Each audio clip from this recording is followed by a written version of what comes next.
Halo Creativity People, kalian sedang menyaksikan Creativity Channel. Podcast ini akan di-upload di YouTube dan Spotify, so stay tune terus di channel Creativity ya. Halo Creativity People, balik lagi di Creativity Channel. Kali ini aku kedatangan narasumber, salah satu sahabat di Creativity juga, dan memang beliau salah satunya membantu beberapa proyek di Creativity, yaitu Mas Rio. Halo Mas Rio, apa kabar? Halo Mbak Gi, baik kabarnya. Mbak Gi gimana? Kabarnya baik, sehat. Mas, kali ini kita mau ngebahas tentang belajar dan mengajar. Mas Rio ini kan dari dulu yang aku kenal sering belajar, ya kan? Sekarang Mas Rio mengajar juga di salah satu universitas swasta di Jakarta. Nah,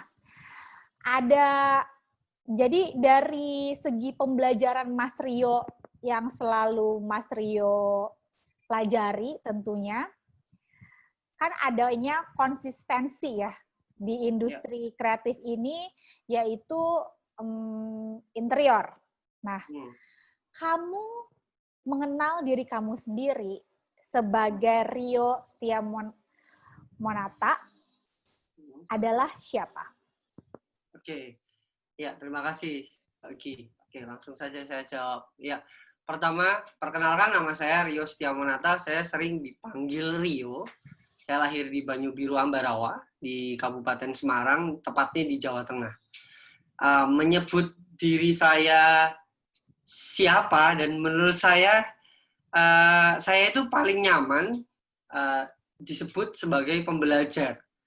Jadi saya sangat senang sekali dengan sesuatu hal yang sifatnya berproses, dan proses itu adalah belajar. Di sisi lain, saya adalah pengajar. Ya, saya pengajar di Universitas Gunadarma di jurusan desain interior. Namun memang beberapa orang banyak bilang saya itu desainer interior atau seniman, atau banyak orang juga yang bilang Rio ini pebisnis gitu.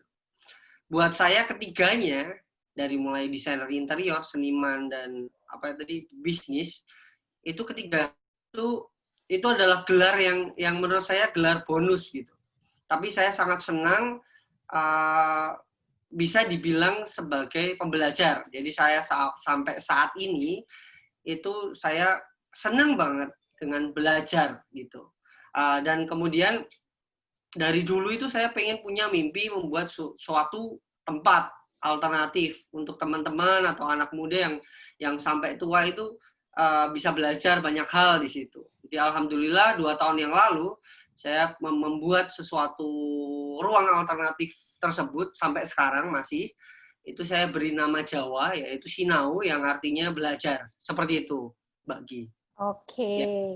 Jadi ini benar-benar yang proses metamorfora ya, ibaratnya kayak semua kan terbentuk ya, sebagai manusia kan memang semuanya itu kan terbentuk memang dari lingkungan dan pembelajaran terhadap diri sendiri gitu kan. Bahkan banyak yang melabelskan bahwa Mas Rio adalah pengajar, Mas Rio adalah interior, Mas Rio adalah seniman gitu.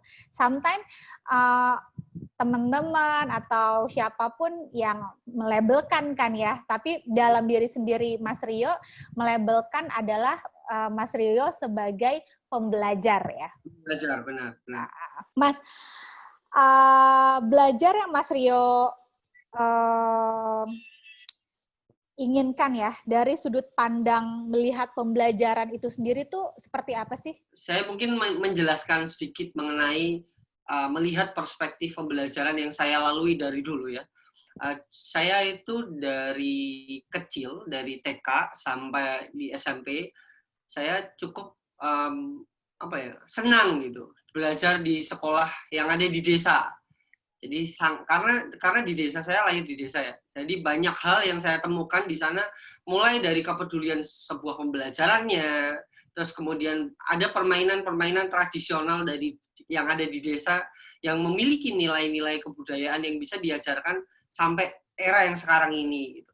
Kemudian saya beranjak dewasa gitu ya, remaja, saya melanjutkan sekolah SMK itu di Semarang. Jadi saya mulai dari belajar dari kecil sampai proses remaja itu saya di desa, kemudian saya memberanikan diri untuk ke kota. Gitu. Saya belajar di SMK Negeri 11 Semarang yang sering dibilang SMK Grafika gitu. Terus kemudian saya mengambil keputusan jurusan apa sih yang menarik gitu kan.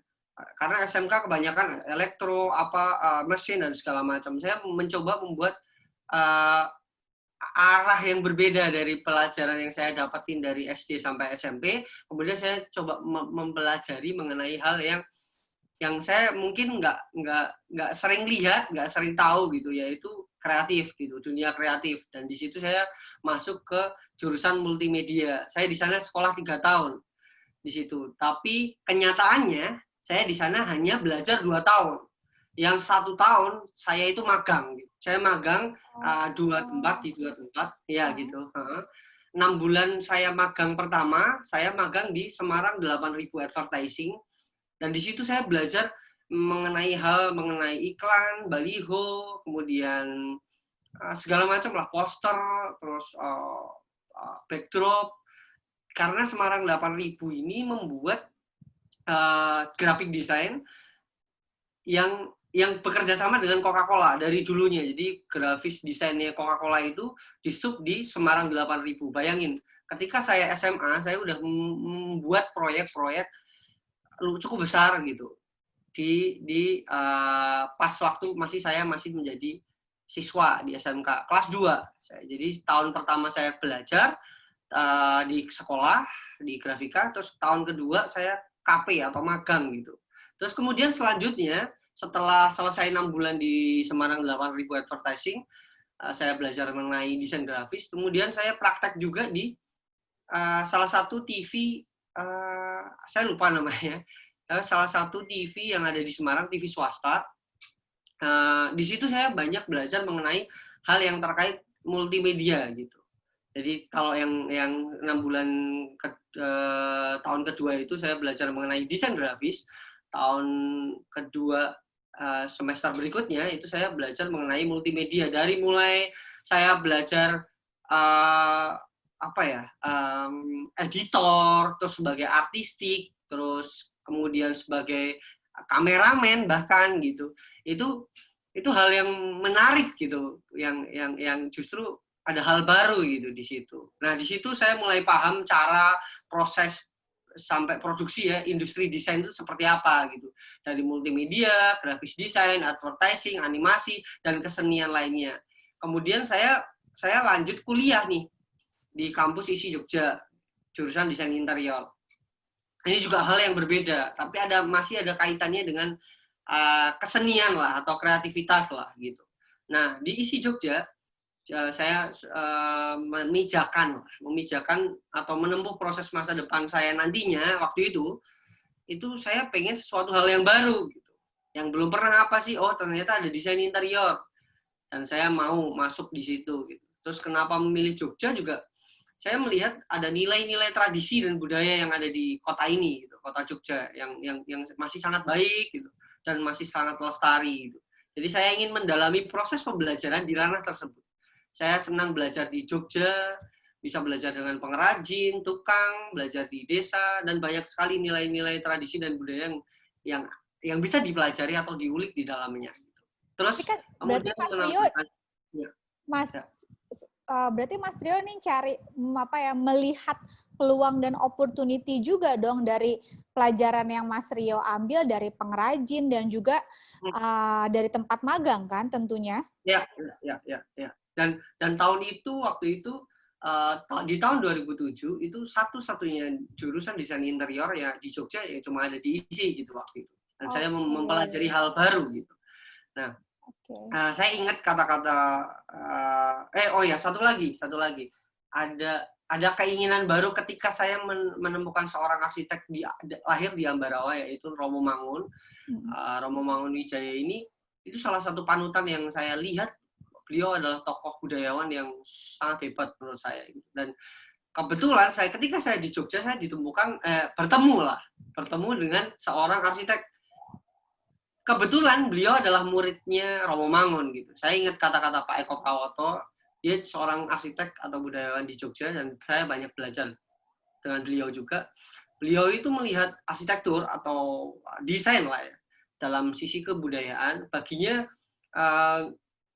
hal-hal mengenai kebudayaan itu perlu untuk dilestarikan gitu loh, atau dijaga melalui pendidikan, melalui pembelajaran gitu.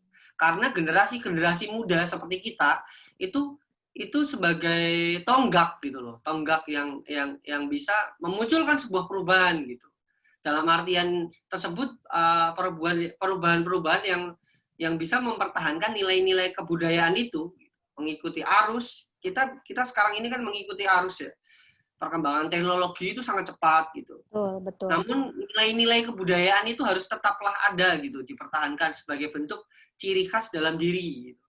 Jadi pada akhirnya seperti kayak seni atau desain atau arsitektur atau bahkan hal yang lain itu bukan sebagai tujuan utamanya gitu, tapi adalah alat atau media yang bisa digunakan untuk proses transformasi kehidupan dengan berbagai tingkatan gitu, atau level yang bisa memberi dampak yang bermanfaat untuk masyarakat gitu sih.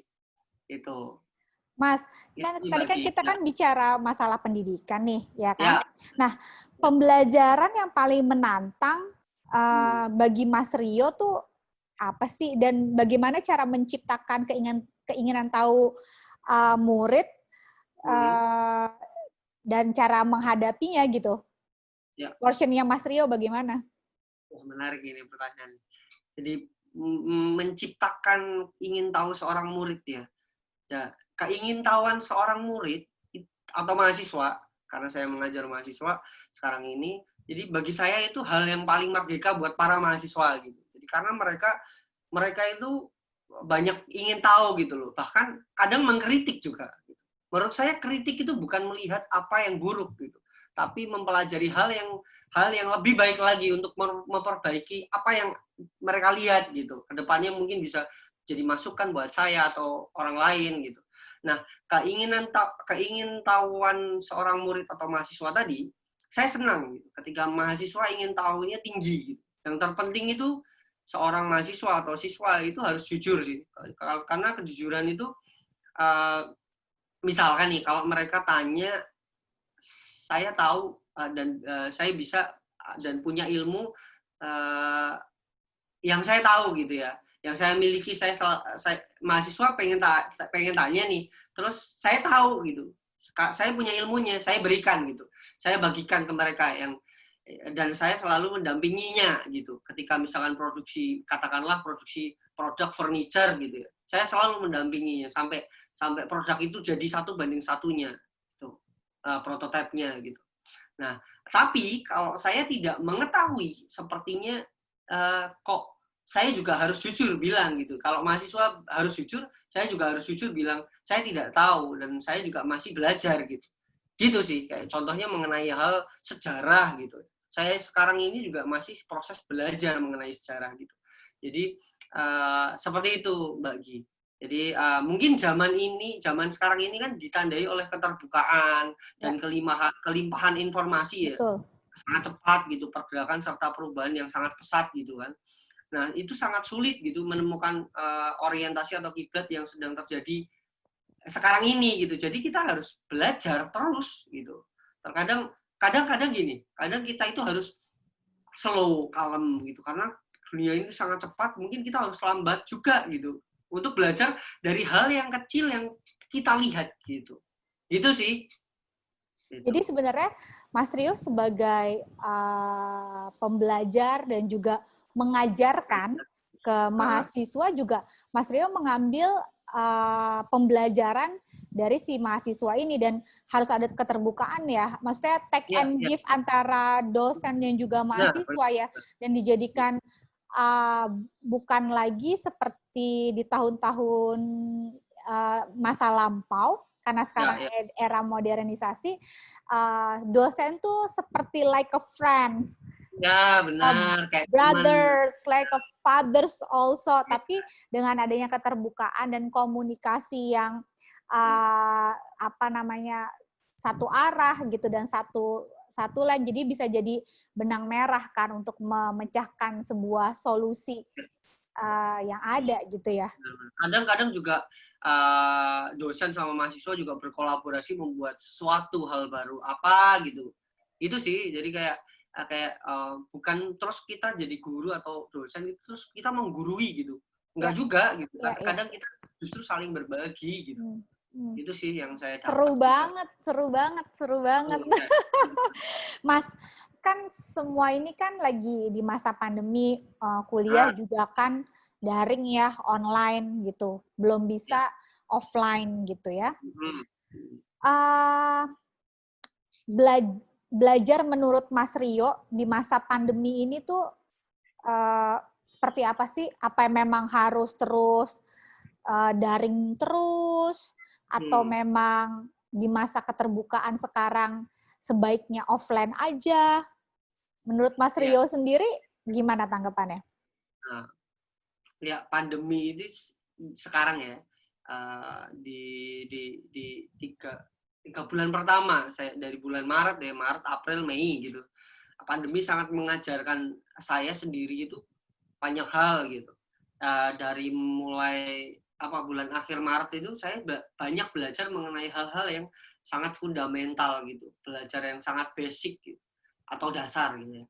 Jadi belajar di Zoom contohnya, atau di Google Meet, IG Live, dan lain sebagainya, itu hal yang baru bagi saya gitu. Dan saya juga dapat ilmu banyak dari situ gitu. Lagi-lagi saya melihat pemikiran asik ya. Saya meminjam perspektif itu dan saya masih belajar dari kata Pak Eko Prawoto lagi gitu. Beliau bilang bahwa beauty is everywhere. Jadi beliau sering meng-share gitu tentang foto-foto alam gitu ya, yang ada di dekat sekitar gitu, yang ada di dekat rumahnya gitu. Jadi beliau bilang kita melihat keberagaman dan keindahan di sekitar agar lebih peduli dan peka tentang alam, tentang mindfulness, tentang meditasi atau melihat gitu. Nah, kadang kita merasa kalah, merasa tidak berdaya gitu. Apalagi pas pandemi kan ya.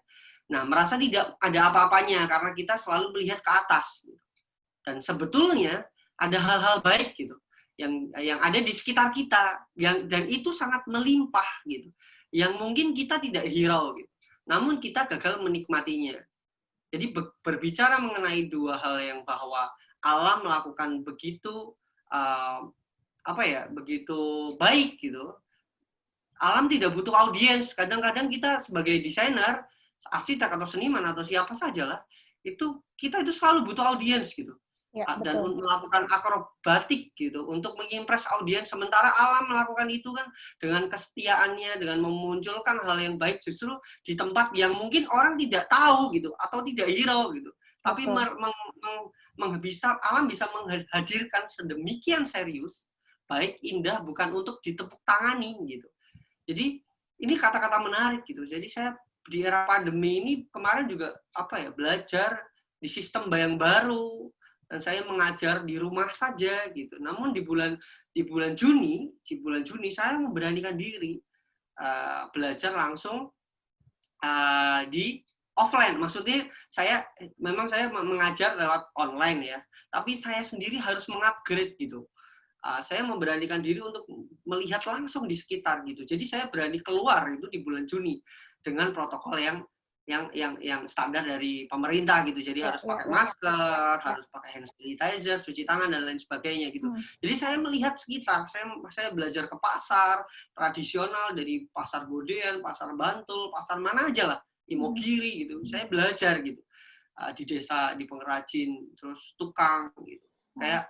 Kayak dia nggak ngelihat saya sebagai seorang dosen atau sebagai seniman atau apapun, malah kadang nggak ada gelar itu tuh malah jadi biasa gitu melihat ada anak muda mau tanya mengenai nilai budaya apa gitu misalkan katakanlah keramik atau bambu katakanlah seperti itu gitu. Jadi kita jadi peduli gitu loh bahwa juga ketika pandemi kita juga harus belajar di offline-nya juga gitu, tapi yang di sekitar dan harus hati-hati juga gitu.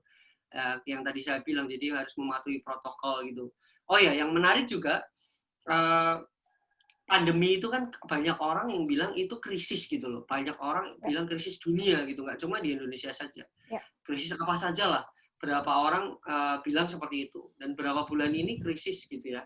Bahkan sistem pembelajaran pun ada yang bilang seperti itu gitu. Tapi menurut saya kekayaan alam atau kekayaan pendidikan juga yang ada di Nusantara ini sangat banyak gitu yang kita bisa pelajari gitu. Apalagi kondisi pandemi saat ini itu tidak menjadi alasan untuk siswa atau mahasiswa berhenti belajar gitu. Bahkan dia bisa berkreativitas. Maksud saya ketika krisis itu pasti ada peluang baru gitu loh. Kemungkinan baru untuk mahasiswa atau siswa itu semangat belajar dan berkarya. Saya mengajak beberapa mahasiswa untuk tetap belajar di rumah gitu ya. Dan saya sebagai dosen walaupun berjarak saya tetap ingin mengajarkan hal yang bermanfaat gitu, terutama nilai-nilai yang tadi saya bilang, kepedulian seni, dari desain, dari budaya dan alam gitu. Jadi akhir-akhir kemarin juga saya mengajak mahasiswa untuk pameran. Jadi pameran online gitu. Formatnya online exhibition, ada 2 pameran sih. Jadi tiap semester itu mahasiswa itu harus memamerkan karya akhir semesternya gitu. Dan mereka itu mencoba di 4 platform loh. Zoom untuk opening sama closing-nya, terus sama pameran, itu ada di Instagram sama di salah satunya aku lupa, terus video juga ada di Instagram, terus bedah karya itu di-share di Google Meet, terus dokumentasinya semuanya di YouTube gitu. Bayangin, jadi itu kita harus adaptif gitu. Nah, kebetulan saya juga punya ruang alternatif yang tadi saya sedikit jelaskan. Saya punya ruang alternatif namanya Sinau nih. Nah, di Sinau ini pas pandemi saya membuat sebuah program namanya Muliah. Muliah ini adalah salah satu forum sharing session, diskusi yang bertujuan untuk saling berbagi dan belajar berbagai kalangan, nggak cuma desain dan seni. Bahkan arsitek, nggak cuma itu, tapi banyak hal. Ada lintas disiplin, profesi, lintas akademis gitu. Nah, berawal dari nguli itu kan kalau identik dengan nguli itu kuli, itu kan identik dengan tukang gitu. Atau ngulinya itu kan kita belajar di kampus gitu. Nah, tapi ada hal yang menarik nih, kita garis bawahi, yaitu kerja keras. Jadi, atau tukang itu, atau nguliah itu, atau mahasiswa dan tukang tadi yang tadi namanya nguliah ya, itu sangat dekat dengan pembelajaran gitu. Kolaborasi keduanya itu dimaknai sebuah langkah untuk kita harus tekun dan belajar untuk berkarya gitu. Dari untuk yang sekarang juga untuk kemudian gitu. Jadi kesuksesan itu kadang kita melihat tidak melulu dari rich and famous gitu, atau kaya dan terkenal gitu. Kalau kaya dan terkenal itu kan adalah bonus gitu. Tapi kesuksesan itu yang mereka share itu bentuk kebahagiaan yang sederhana, yang merdeka gitu. Dan dari hal yang paling kecil dan mendasar mereka bisa share gitu. Bisa ada proses pencarian jati diri, ada yang capaian apa yang diraih seseorang itu dan mungkin bisa di-share gitu.